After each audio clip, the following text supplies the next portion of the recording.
(86세의) 신태복 장로. 활동이 자유롭지 않은 나이이지만 오늘도 단정한 모습으로 집을 나섰다. 떨리는 손에 전도지를 들고 매일같이 전도한 지 벌써 5년. 집집마다 대문에 전도지를 꽂는 일이 신장로가 하는 전도 방법이다. 신장로는 자신이 하는 일에 대해 이유를 이렇게 설명한다. 복음은 전해야 되겠고 입은 둔하고 전도지밖에 없어. 내 성격에 맞는 것이. 그래서 4, 5년 동안 매일 나가다시피 하는데 매일 200장, 100장 전한 것이 지금까지 10여만 장을 전했어요. 정몽리에서 가서 고생한 것이 헛되지 않기 위해서.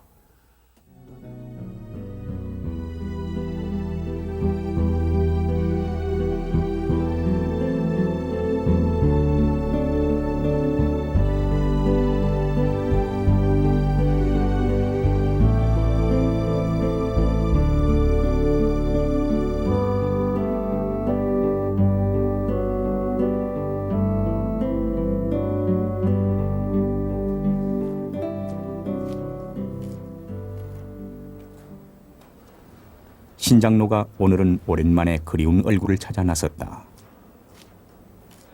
거의 10년 만의 만남이었다.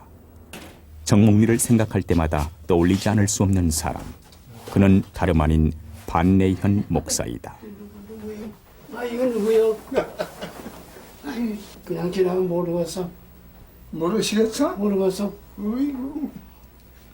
정몽리에서 해진 지가 벌써 50년이 넘었어. 정몽. 정몽리. 그러지. 세월이 흘렀지만 정몽리에 대한 기억이 아직도 선명하다. 그 당시 신장로의 형인 신태식과 반내현이 뜻을 합해 형성했던 정몽리 신앙 공동체. 그때 청년 신태복은 정몽리의 총무로서 모든 실무를 담당했었다. 그 앞으로 큰 길이 나. 그 밑으로 큰 길이 난다고. 길이 났어? 응. 길 났다고 나한테. 지금 닦아요. 닦아? 응. 그만 다 없어서 그네. 터만 있어, 터만. 아, 그럼 50년이 넘었는데, 그럼. 한숨 어린 묘한 그리움. 그때는 심심산골이었는데 지금은 이렇게 훤하게 길이 뚫려 도로 포장 공사가 한창이다.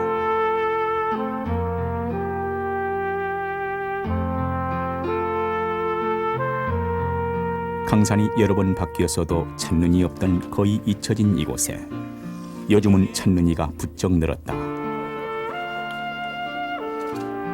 정몽리를 소중히 생각하는 이들에 의해 이곳을 재림교회의 유적지로 삼으려는 노력이 활발하게 진행되고 있기 때문이다.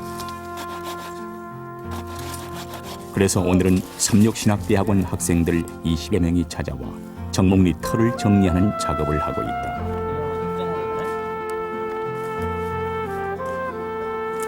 이곳은 한국의 근대 암흑기였던 일제만력, 재림교회가 해산되었던 암울한 시대에 강제 징집 명령을 거부한 청년들과 자유로운 신앙을 지키고자 하는 가족 60여 명이 벌목 일을 하며 2년 동안 생활했던 곳이다. 이제는 세월의 청태옷을 입고서 침묵을 지키고 있는 이 땅 깊은 곳에 어떤 사연이 살아 숨쉬고 있을까? 그 뜨거운 숨결을 다시 느끼기 위해 우리는 한반도 역사의 페이지를 되짚어 가야만 한다.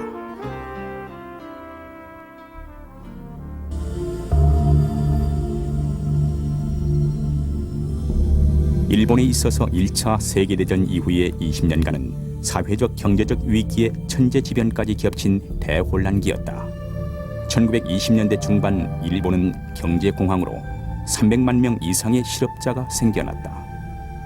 수십 차례의 지진, 그리고 이상 한파와 가뭄으로 국민의 생활고는 극에 달했다.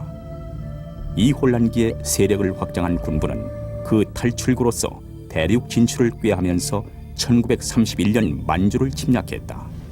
그리고 1937년에는 중일전쟁을 감행했고 1941년에는 태평양 전쟁을 도발했다. 일본 군국주의자들은 대륙 침략의 야욕을 이루기 위해 국민들에게 천황에 대한 맹목적 헌신을 강요했다. 그리고 천황 이데올로기의 정치 원리를 실천하기 위해 해외 식민제도, 신사제도를 강화했고 이것을 황민화 정책의 기본, 즉 일본 통치의 복종을 표하는 하나의 원리로 제시했다. 그리하여 신사참배는 일본 식민지에서 피할 수 없는 문제가 됐다. 국민 사상의 통일 원리를 천황제에서 찾고 이를 위해 신도를 국교화하는 정책은 19세기 말 메이지 시대부터 정착된 것이었다. 일본이 신도를 국교화하고 기타 종교를 확실히 통제하기 위해 이때부터 종교단체법의 입법을 시도해 왔다는 점을 주목해야 한다. 일본이 메이지 유신을 하고 나서 바로 생각한 것이 바로 이 종교단체법이었습니다. 종교를 어떻게 정치적으로 이용할 수 없을까? 종교를 어떻게 하면은 국가 통제하에 두어서 국민의 사상을 통일시키고 하나로 만드는 그런 데 이용할 수 없을까? 그렇게 해서 이 신도를 국교화시키고 그 신도 아래에 다른 불교라든지 기독교라든지 이런 다른 종교들을 그 하부 구조로서 교화기관으로서 두려는 그런 정책을 강력하게 실시를 했습니다. 그 당시 이 법안은 종교를 탄압하는 것이 문명 국가에서는 있을 수 없는 일이라는 종교계의 반대에 부딪혀 부결되고 말았다. 그러나 1920년대와 30년대에 걸쳐 종교단체법 제정 노력은 더욱 구체화돼 갔다. 결국 전시체제로 접어든 30년대 말 1939년 4월 제74회 일본 제국회의에서 종교단체법이 의결됐다. 이것이 이제 통과됨으로써 일본 제국 내에 있는 모든 종교 단체들을 일본 정부가 지시하고 통제하고 할 수 있는 그런 법적인 근거가 마련되게 됩니다. 물론 이제 조선에서는 1915년부터도 이 포교 규칙이라는 게 있어가지고 실제적인 통제를 일본 본토보다 더 심하게 했습니다. 심하게 해왔는데 3.1운동이 일어나자 이것을 약간 완화시켰다가 다시 이 종교단체법이 통과됨으로써 훨씬 더 강력하게 통제를 하게 된 거죠. 교회 설립은 물론 교역자의 자격까지도 총독부의 인가를 받아야 했고 교규, 교리, 조직 등도 허가를 받아야만 했다. 여기에 특이할 사항은 일제가 기독교를 일본적 기독교, 즉 황도적 기독교로 만들기 위해 교파나 교단을 정부의 인가로 병합 또는 해산할 수 있다고 명시한 점이다. 이것은 한국 기독교에 큰 변화를 가져왔으며 재림교회에도 엄청난 시련을 몰고 왔다. 교단을 하나로 합치도록 통폐합하도록 이렇게 강요를 하고 그리고 이 군소 교단들 특히 안식교라든지 성결교라든지 이런 재림 사상이 강한 그런 군소 교단들은 해체시켰습니다. 종교단체법의 시행은 기독교에 대한 실제적인 탄압을 의미했다. 기독교의 신사참배 문제가 절정에 이르렀던 1938년 2월 조선 총독부는 교회를 통제하고 억압하기 위해 기독교에 대한 지도 대책을 세운 바 있었다. 그런데 종교단체법이 시행되자 조선 총독부는 1940년 12월에 이것을 기독교에 대한 지도 방침으로 수정했다. 이 두 정책은 일제 시책에 기독교를 순응시키며 이를 거부할 경우 처벌한다는 기본 원칙은 같았지만 대책이라는 용어가 방침으로 바뀌면서 그 내용이 훨씬 상세하고 강제적인 성격을 띠게 됐다. 신사참배 문제에 있어서 실정을 참작하고 신사를 이해시켜 강제로 함이 없이 실효를 거두게 하라던 것이 반드시 참배하게 하라는 강제적 조항으로 바뀌었다. 외국 선교사에 대해서도 선교사의 자각을 기다릴 것에서 선교사에 대한 지도 단속을 강화할 것이라 하여 선교사에 대한 통제를 강화했다. 이때는 일본이 독일, 이탈리아와의 삼국 동맹에 조인하고 미국에 대한 전의가 표면화되어 선교사들이 본국 정부의 훈령에 따라 철수하기 시작하던 시기였다.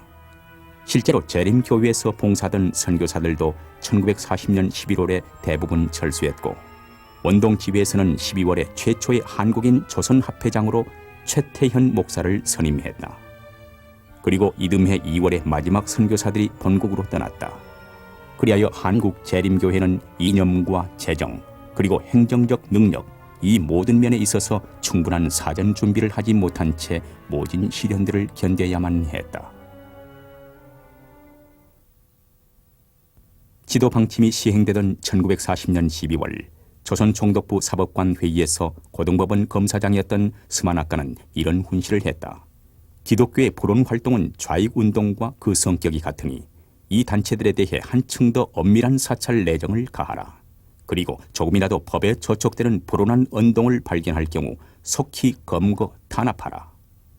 이때 이후로 기독교 집회에는 반드시 형사가 배석하여 동정을 살폈다. 기독교에 대한 사찰 강화로 재림교회가 겪었던 어려움 중에 하나가 바로 화강리에서 있었던 교회 지도자 구속 사건이었다. 1941년 4월 10일 충남 청양군 화강리 교회에서는 전도회가 열려 중선대회장 정동심 목사가 저녁 설교를 하던 중이었다. 그런데 재림이 가까웠다는 말씀의 예화로 일본 외상 마츠오카가 교황을 접견한 기사를 언급한 것이 화근이 되었다.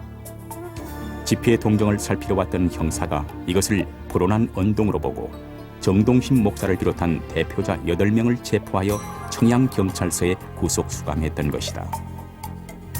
다른 사람들은 고초를 겪고 100일 만에 석방됐지만 정동심 목사는 6개월형을 언도받고 42년 2월까지 서대문 형무소에서 복역했다. 이것이 바로 재림교회사에서 유명한 화강리 사건이다. 그러나 이것은 시작이었다. 종교 탄압의 칼날은 재림교회의 폐부를 더욱 깊숙이 찔러왔고 지도 방침의 시행은 교회의 출판물, 예배, 교인들의 생활에까지 그 영향을 미치게 되었다.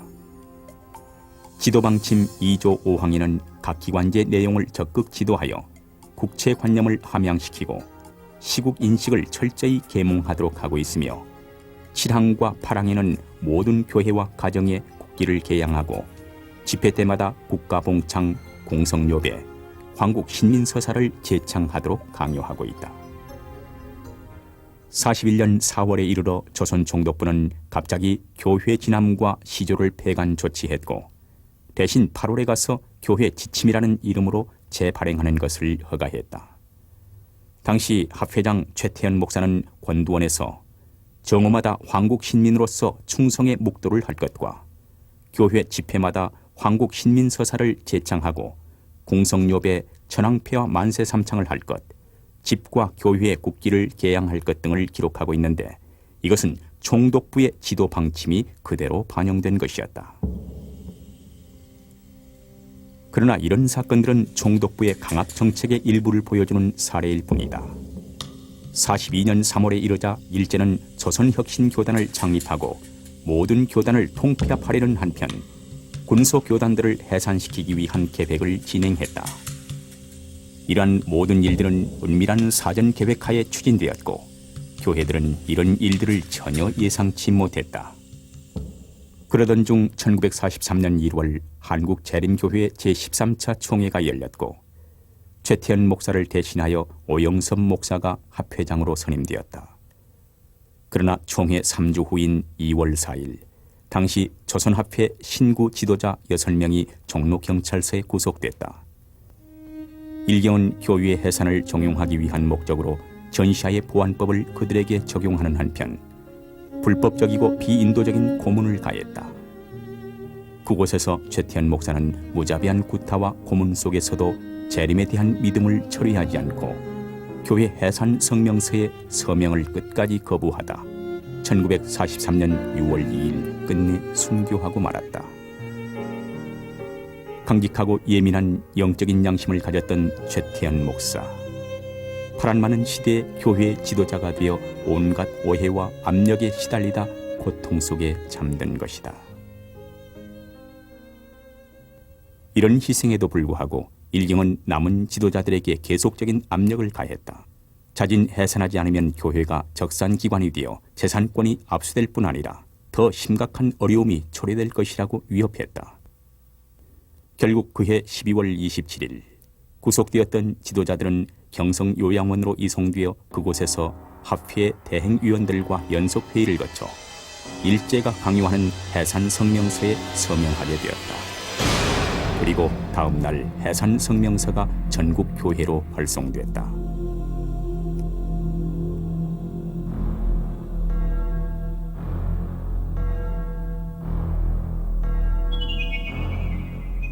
유형적인 교회 단체가 있느냐 없느냐 하는 건 사실 궁극적인 것이 아니에요. 아주 잠재적인 거죠.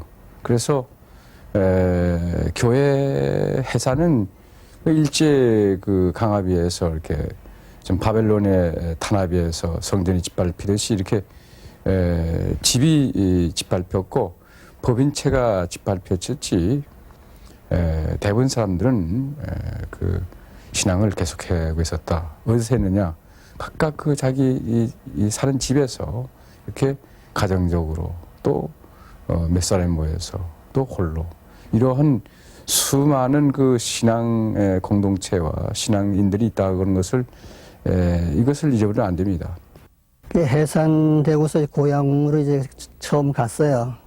고향에 가서 있으면서 그 교회가 우리 집에서 한 10분 거리 있는데 거기 모일 수 없으니까 우리 집이 그때 과수원이었는데 밤나무 밑에 이제 몽석을 깔고 그 가까운 데 있는 신도들이 와서 안식일이면 같이 예배드리고 그랬다. 그렇게 이제 계속 교회가 해산된 이후 혼란한 가운데서도 가정에서 개인적으로 신앙의 불씨를 소중히 간직한 사람들이 전국에 많이 있었고 그들을 돌보는 지도자들도 있었다. 산에 들어가 농사를 지으며 한편으로는 광산 사업가를 가장해 여러 곳을 돌아다니며 믿음을 북돋아 주었던 조경철 집사. 온갖 위험을 무릅쓰고 가방을 파는 상인 행세를 하면서 전국을 다니며 복음을 전해 153명에게 침례를 주었던 김명길 목사. 핍박 속에서도 믿음을 굳게 지킨 꺼지지 않은 불씨들이 전국에 산재해 있었다. 이러한 믿음의 수호자들 외에도 집단으로 모여 재림신앙을 지키며 살았던 공동체가 몇 군데 있었는데 그 중에 가장 두드러진 경우가 바로 정목리 신앙 공동체라 할 수 있다. 이곳은 가장 큰 규모의 모임이었고 위기에 처한 다수의 청년들에게 피난처를 제공했을 뿐 아니라 더 나아가 건전한 신앙을 바탕으로 한 적극적인 전도 활동의 기지가 되었다. 이런 이유로 정목리는 오늘날 우리에게 뚜렷한 믿음의 발자취를 남기고 있는 것이다. 그렇다면 이 정목리 신앙 공동체는 어떻게 형성되었을까?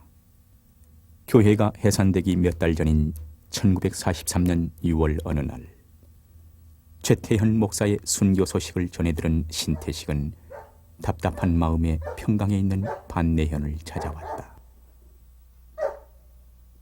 이제 어떻게 하면 좋겠습니까? 그러게 말입니다. 도대체 이 교회가 어떻게 돼가는 건지 모르겠어요. 청년들도 문제입니다. 징병으로 끌려가면 신앙을 지킨다는 것은 아예 생각할 수조차 없어요. 청년들을 위한 대책도 마련을 해야 하는 것인데.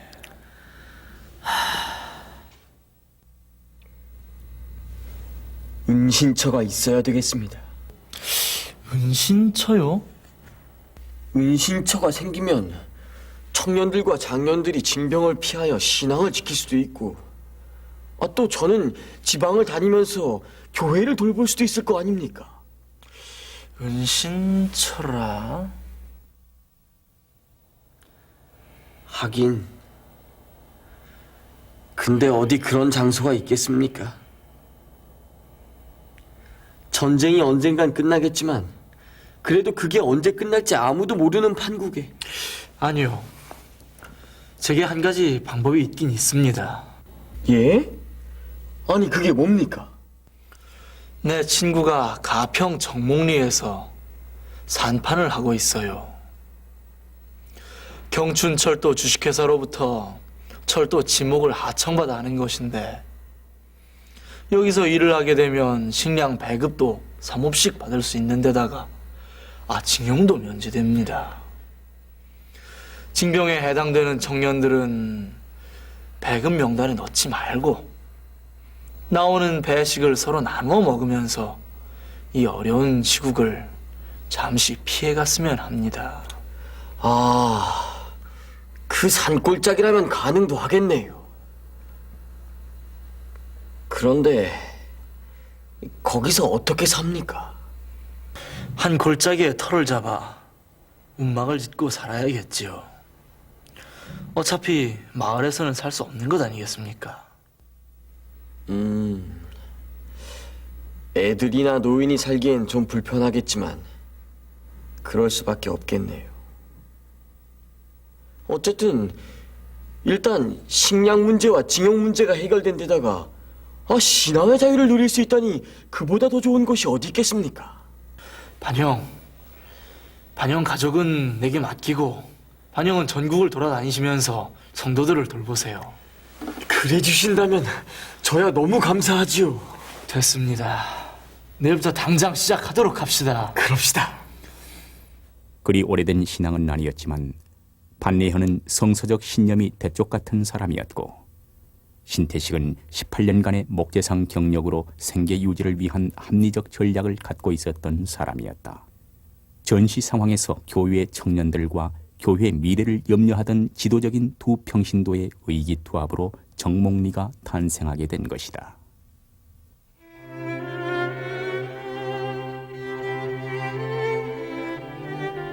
그해 가을 두 사람은 선발대 7명과 함께 정목리에 들어가 터를 닦고 교회와 집을 마련했다. 그 후 가평에 신앙 공동체가 생겼다는 소식이 입에서 입으로 전해지자 사람들이 하나둘 찾아오기 시작했다. 평안도, 황해도, 강원도, 심지어는 거제도에서 징용을 거부하고 자유로운 신앙을 위해 피난처를 찾아 모인 사람이 어느덧 60여 명이나 됐다. 정목리 공동체는 경기도 가평에 위치하고 있었다. 가평에서 80여리 떨어진 정목리. 그곳에서 가평천 상류를 따라 15리 정도 올라가면 근이골이라는 곳이 있다. 그곳에서 계곡을 중심으로 왼편에 조그만 산판 사무실이 있었고 오른편 조금 위쪽 언덕에 소나무로 둘려진 400평 정도의 생활 공간이 있었다. 입구에 들어서면 방틀집 10서너 채가 양쪽으로 가지런히 있었다. 통나무와 진흙으로 벽을 쌓고 바닥에는 온도를 놓은 4평쯤 되는 집이었다. 조그만 창문이 뚫린 좁은 이 방틀집 하나에 한 가구씩 생활했다. 왼편 작은 터에다는 야채밭을 일구었다. 징용을 거부한 30여 명의 청년들은 배급 명단에 넣을 수 없었기 때문에 하루 1인당 현미 700g의 배급으로 모두의 양식을 해결한다는 것은 불가능에 가까웠던 것이다. 약간의 배급과 밭에서 기른 채소, 그리고 산에서 나는 나물과 소나무 껍질을 벗겨 만든 송기떡으로 근근히 생활했다. 뒤쪽 가장 넓은 터에는 교회가 있었다. 교회는 땅을 깊이 파고 그 벽을 통나무로 둘렀다. 이렇게 해서 밖에서 찬미 소리가 잘 들리지 않게 했고 입구에서 보면 그것이 교회인지 모르게 되어 있었다. 이들이 정목리에 들어와 가장 먼저 지은 것이 바로 이 교회였다. 교회는 정목리 생활의 시작과 끝이었다. 사람들은 이른 새벽녘 산에 가서 기도하고 기도가 끝나면 교회로 모였다. 이들은 아침 저녁으로 예배드리고 성경 공부를 하면서 위태로운 삶의 중심을 잡았다. 이곳에서의 생활은 고생 그 자체였다. 오전 7시 30분부터 벌목 작업이 시작됐다. 나무를 베고 다듬는 중노동에 익숙한 사람이 아무도 없었고 잘 먹지도 못하니 작업을 하는 것이 무리였다. 작업량은 하루 철도 침목을 15개를 깎아야 돼. 그 현장 감독이 일주일에 한 번씩 현장에 나와서 검정 생산량을 조사를 하게 돼 있는데 3년 동안 한 번도 안 하고 와서 조사해 봤댔자 생산량 역부족이니까 누가 작업을 해요. 그 내려가서 그 책임자한테 물으면 알았다고 자기가 자기 나름대로 상부에 보고를 할 테니까 염려 말라고. 그 지금 생각하면 하나님이 기적이야. 그러나 더욱 큰 고통은 다름 아닌 배고픔이었다. 나라가 어려워지자 그나마 배급으로 나오던 쌀도 콩깻묵으로 바뀌었다. 게다가 이 깊은 산중까지 찾아오는 손님이 일주일에 몇 명씩은 있었으니 그렇지 않아도 부족한 식량은 턱없이 모자랐다. 소나무 속껍질을 벗겨 송기떡을 하고 양식이 될 만한 것들은 다 이용했어도 하루에 한 끼 먹기가 힘들었다. 애들 보면 배고프면 손가락 빨고 배 움켜쥐고 나가 놀 수도 없고 하니까 이제 털어놓아서 잠이나 자고 별로 출입도 못하고 그렇게 살아왔죠.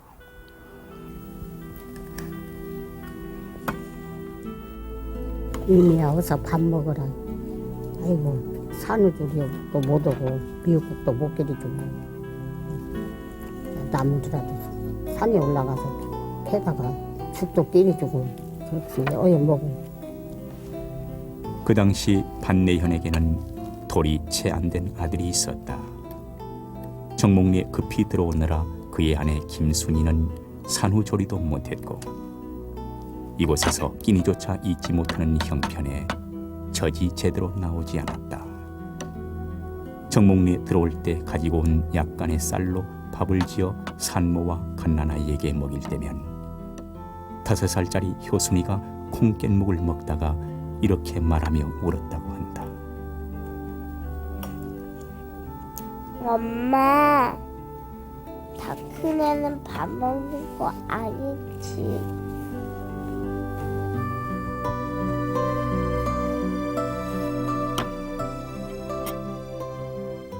그런데 배고픔에도 흔들지 않았던 정목리에 작은 소동이 있었다. 당시 지리산에도 신실한 재림교인들이 다수가 있었는데 그 중에 꿈을 꾼다는 한 노인이 어느 날 정목리에 찾아왔던 것이다. 45년 2월 5일에 예수님께서 지성소에서 나오실 것입니다. 이때 온 세상이 불타게 될 텐데 우리가 거처하는 지리산만이 살아남을 것입니다. 여러분 속히 지리산으로 가십시다. 정목리 사람들 사이에 동요가 일었다. 빨리 가자는 사람, 아니라는 사람들이 시끄럽게 대립했다. 반내현은 그 노인을 집요하게 추궁했고 곧 노인의 꿈은 터무니없는 거짓임이 드러났다. 이 사건을 계기로 정목리 사람들은 더욱 힘써 예언을 연구하게 되었다고 한다. 이런 어려움들 속에서도 반내현은 정목리에 머물지 않았다. 그는 정목리에서의 생활이 어느 정도 정착되자 44년부터 위험을 무릅쓰고 강원도를 다니며 전도하기 시작했다. 그러는 동안 신태식은 정목리를 책임지고 예배를 인도했다. 신태식은 예배 때마다 반내현의 전도 활동을 위해 기도하기를 요청했다. 정목리 사람들의 기도는 반내현에게 큰 힘이 되었고 반내현의 활동은 정목리 사람들 마음의 기쁨이 됐다. 반내현에게 또 하나의 보이지 않는 힘이 된 것은 아내 김순이의 기도였다. 집에 있는 몇 푼 안 되는 돈까지 모두 가지고 전도하기 위해 떠난 남편이었지만 원망스러운 마음은 조금도 없었다. 오히려 어느 누구보다 적극적인 후원자였다. 그러나 어느 누구보다 마음 졸이는 나날을 보내야 했다. 평신도 반내현이 펼친 전도 활동은 참으로 놀라운 것이었다. 44년 1월부터 45년 해방을 맞기까지 1년 반 동안 반내현은 4차례 전도 여행을 했다. 대부분을 밤에 걸어서 다녔는데 그가 주로 찾아간 지역은 강원도였고 황해도까지 방문했다. 추운 겨울날 아파 쓰러지기도 하고 감옥에 가기도 하는 숱한 위험을 겪었지만 하나님께서는 위기의 때마다 기적적으로 보호해 주셨다. 판내현의 선교 정신은 일제의 탄압으로도 막을 수 없었다.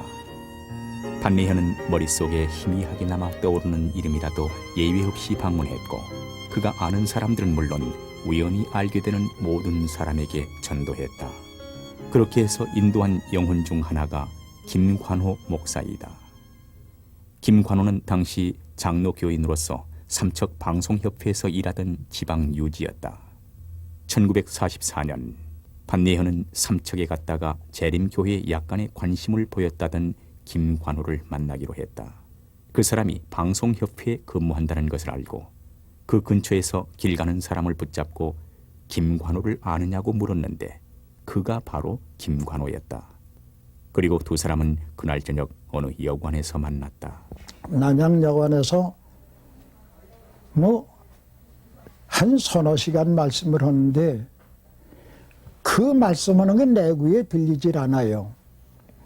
그래가지고 밤 10시가 되니까 이젠 회중시계를 꺼내서 이렇게 보고선 일어나려고 하는데 말씀하시길 김 선생님 하고 내 귀에다가 딱 대고 일본이 망할 거라 하십니까? 이 말씀을 하는데 아니 그럼 성경에 그런 말씀이 있습니까? 예. 그래요? 가려고 하던 걸 전 놔버리고 그러면 선생님 성경 어디 있습니까? 요한계시록 13장 이제 13절에서부터 15절까지를 읽으시면서 해석해 주시는데 근데 11절에서부터 그 미국에 나오는 거가 뭐 해가지고 이렇게 되는 거 보니까 하하 성경이 이런 거로구나. 응? 그만 그러니까 새로 3시까지 그냥 내가 무릎 꿇고 앉았었죠. 이렇게 하여 재림교인이 된 김관호는 해방 이후 줄곧 교회 안에서 활발하게 봉사하다가 67년 목사 안수를 받았고 그 후 20여 년 동안 재림교회의 한 기둥으로서 교회에 헌신했다. 은퇴한 지금도 시들지 않는 열성으로 오직 목회의 길에 서서 성실하게 복음을 전하며 그의 여생을 불태우고 있다. 판내현이 자신을 돌보지 않고 뿌린 씨앗들은 60배, 100배의 결실을 맺었다. 위기를 기회로 바꾸시는 하나님의 섭리를 힘입어 그 씨앗들은 목사로, 교사로, 장로로, 집사로 자라나 또다시 결실을 맺고 또 맺었다. 판내현 자신도 해방 후 46년 4월 정식 목회자로 인정받았고 54년에는 목사 안수를 받았다. 평생 동안 판내현 목사가 주님께 인도하여 침례를 베푼 사람이 900여 명에 이른다. 그야말로 혼신의 힘을 다해 영혼을 구원하는 일에만 전념했던 것이다. 아직 해방의 날이 멀게만 느껴지던 45년 4월 묵호의 어느 안식일 판내현의 가르침으로 결심한 삼척과 묵호의 새 신자 18명이 묵호가 바라다 보이는 하평 바닷가에서 침례를 받았다. 침례식은 정목리에 가끔씩 들러 성경을 가르치며 사경회도 했던 김명길 목사가 집례했다. 그 안식일에 그들은 일본의 총칼로도 막을 수 없는 영혼의 자유로움을 만끽했고 그들의 그 감격을 실은 찬미 소리가 하평 바다의 파도를 타고 잔잔히 퍼져갔다. 마침내 어둠은 울러가고 한반도에는 광복이 찾아왔다. 정목리 사람들은 이틀이 지나서야 해방 소식을 듣고 목청껏 만세를 불렀다고 한다. 이들은 그동안 지켜온 믿음의 고백을 가평가에 담아 해방 후 처음으로 열렸던 뜻깊은 총회에서 특창으로 불렀다.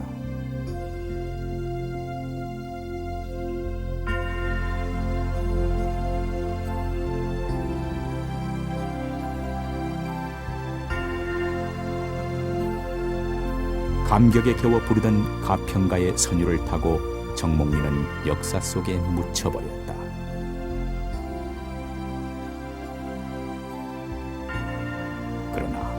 정몽리에 살아있는 정신은 재림교회의 뿌리가 되어 반세기가 지난 지금에도 이 젊은이들의 가슴에 새로운 용기를 주고 있는 것이다.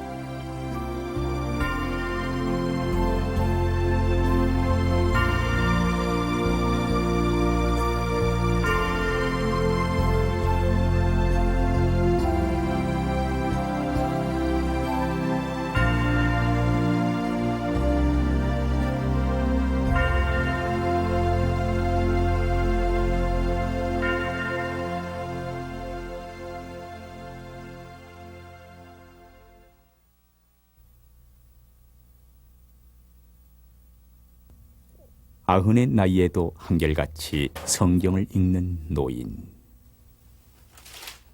86에도 매일같이 전도하는 노인.